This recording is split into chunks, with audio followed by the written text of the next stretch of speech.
வணக்கம். இன்னைக்கு நாம ஒரு ரொம்ப எமோஷனலான, ஆனா அதே சமயம் ரொம்பவே ஆழமான ஒரு விஷயத்த பத்தி பேச போறோம். உண்மையான செல்வம்னா என்ன? பேங்க் பேலன்ஸா? நிறைய சொத்துக்களா?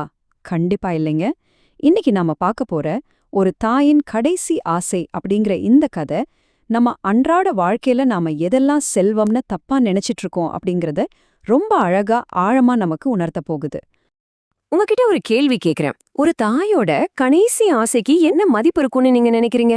பல நேரங்கள்ல ஆசைன்னு உடனே அது ஏதோ விலை உயர்ந்த பொருளாகவோ இல்ல பணமாகவோ இருக்கும்னு நம்ம நினைச்சிடுறோம். ஆனா மரண தருவாயில எதிர்பார்ப்புகள் எல்லாமே மொத்தமா மாறிடுங்க. அந்த இறுதி ஆசைக்கு நம்மால என்ன விலை கொடுக்க முடியும்? பணத்தால அதை அளக்க முடியுமா? இந்த கேள்விய கொஞ்சம் உங்க மனசுல நிறுத்தி வைங்க. இப்போ நம்ம கதை நாயகனை பாப்போம். இவர்தான் முருகன். ஒரு சின்ன கிராமத்துல வாழ்ந்துட்டு வர்ற ரொம்ப ரொம்ப சாதாரண ஏழையான ஒரு மனிதர். அவருக்கு சொந்தமா பெரிய வீடோ நிலமோ பேங்க்ல பணமோ எதுவுமே கிடையாது. அவரோட சின்ன வீட்ல அவரோட வாழ்றது அவரோட வயசான அம்மாவும் அவரோட 2 சின்ன குழந்தைங்களும் மட்டும்தான். வறுமை அவங்கள சூழ்ந்திருந்தாலும் அவங்க குடும்பம் ஒரு சின்ன பறவை கூடு மாதிரி அவ்ளோ அழகா இருக்கு. முருகனோட ஒரு நாள் வாழ்க்கை எப்படி இருக்கும்னு பாத்தீங்கன்னா, அது ஒரு பெரிய போராட்டம் தாங்க. அவர் ஒரு தினக்கூலி தொழிலாளி.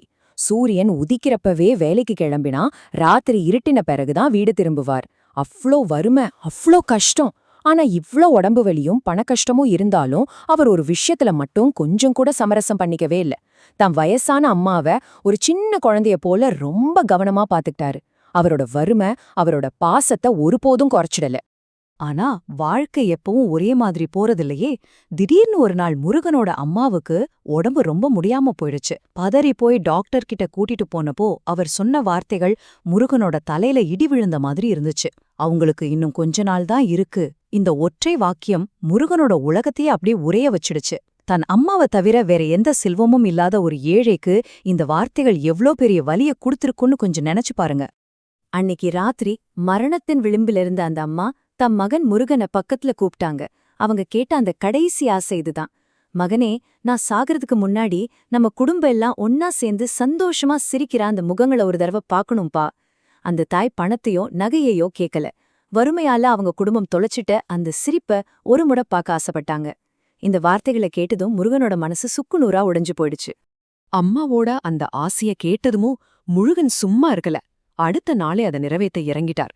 தன்கிட்ட காசு இல்லன்னாலும் எங்கேயோ கடன் வாங்கியாவது அந்த சின்ன இருண்ட வீட்ட விளக்குகளால அவ்ளோ பிரகாசமா அலங்கரிச்சிட்டார். தன் குழந்தைகளுக்கு புது துணி வாங்கினார். எல்லாத்துக்கும் மேல அம்மாவுக்கு பிடிச்ச சாப்பாட்ட தன் கையாலே சமைச்சார். தன் அம்மாவோட முகத்துல ஒரு சின்ன புன்னகைய கொண்டு வர அவர் அந்த ராத்திரிய ஒரு திருவிழாவாவே மாத்திட்டாருங்க. அன்னைக்கு ராத்திரி குடும்பம் மொத்தமும் ஒன்னா உட்கார்ந்து சாப்பிட்டாங்க. அந்த சின்ன வீட்டுக்குள்ள பல வருஷத்துக்கு அப்புறம் ஒரு பெரிய சிரிப்பு சத்தம் எதிரொலிச்சுது. குழந்தைங்க புது துணி போட்டிருக்கிற சந்தோஷத்துல சிரிக்க அந்த சூழலே அப்படியே மாறிடுச்சு. வறுமை கூட கொஞ்ச நேரம் அந்த வீட்டை விட்டு வெளியே நின்னு வேடிக்கை பார்த்திருக்கோம். உண்மையிலே சொல்றேன், அந்த ஒரு ராத்திரி அவங்க ஒரு சாதாரண ஏழை குடும்பம் இல்ல, உலகத்தோட ஆகச் சிறந்த மகிழ்ச்சி அனுபவிக்கிற ஒரு ராஜ குடும்பமாவே மாறிப்போனாங்க. தன் குடும்பம் மொத்தமும் ஒன்னா சேர்ந்து சிரிச்சு மகிழ்வத பார்த்த அந்த அம்மாவோட கண்ணிலிருந்து கண்ணீர் அப்படியே வழியுது. ஆனா அது துக்க கண்ணீர் இல்லைங்க. அது வார்த்தைகளால சொல்ல முடியாத அளவுக்கு முழுமையான ஒரு சந்தோஷ கண்ணீர்.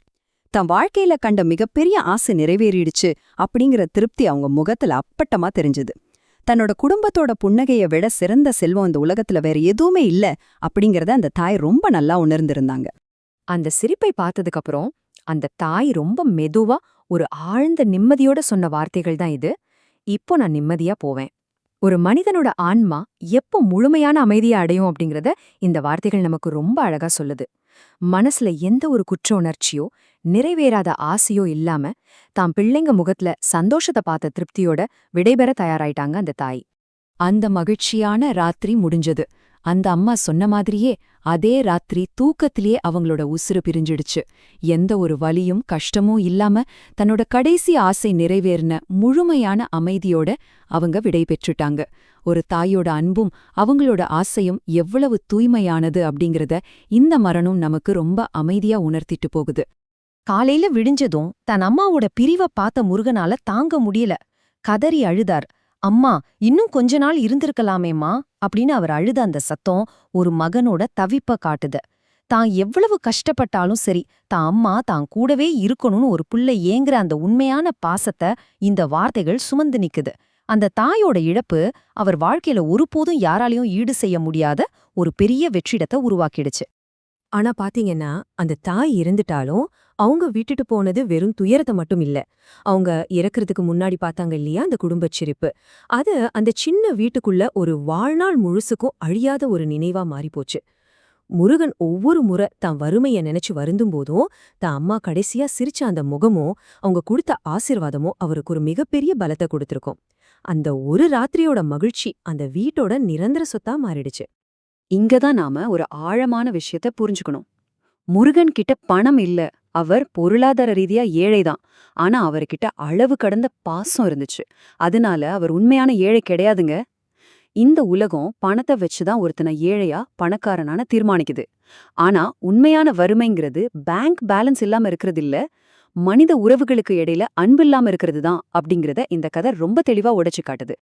இதுவரை நாம பார்த்ததிலிருந்து ஒரு மிக முக்கியமான விஷயத்த நாம உணர்ந்துக்கலாம். பணமில்லாத குடும்பம் ஏழை இல்ல, பாசமில்லாத குடும்பம் தான் உண்மையான ஏழை. இது வெறும் வாட்ஸ்அப் ஃபார்வர்ட் தத்துவம் இல்லங்க, முருகனோட வாழ்க்கையிலிருந்து நாம கத்துக்க வேண்டிய ஆழமான பாடம். கோடி கோடியா பணம் வச்சிருந்தோம், ஒன்னா உக்காந்து சிரிக்க நேரமில்லாத பல குடும்பங்களை விட ஒருவேளை சாப்பாட்டுக்கு கஷ்டப்பட்டாலும் ஒன்னா சிரிச்சு மகிழ்ந்த முருகனோட குடும்பம் எத்தனையோ மடங்கு பெரிய பணக்கார குடும்பம். இந்த கதை நம்ம எல்லாருக்குமான ஒரு மிகப்பெரிய நினைவூட்டல். அம்மா உயிரோட இருக்கும்போதே அவங்க அருமைய புரிஞ்சுக்கோங்க. பல நேரங்கள்ல ஒரு உறவு நம்ம கூட இருக்கும்போது அதோட மதிப்பு நமக்கு தெரியறதில்ல. அவங்க நம்மள விட்டு போன பிறகுதான் நாம ரொம்ப வருத்தப்படுறோம். அதனால இன்னிக்கே இப்பவே உங்க கூட இருக்கிற பெற்றோர்கிட்ட அன்பை வெளிப்படுத்துங்க. அவங்க கூட கொஞ்சம் நேரம் செலவழிங்க. அவங்களோட சின்ன சின்ன ஆசைகளை நிறைவேத்துங்க. ஏன்னா அன்பை விட சிறந்த செல்வம் இந்த உலகத்துல வேற எதுவுமே இல்லைங்க.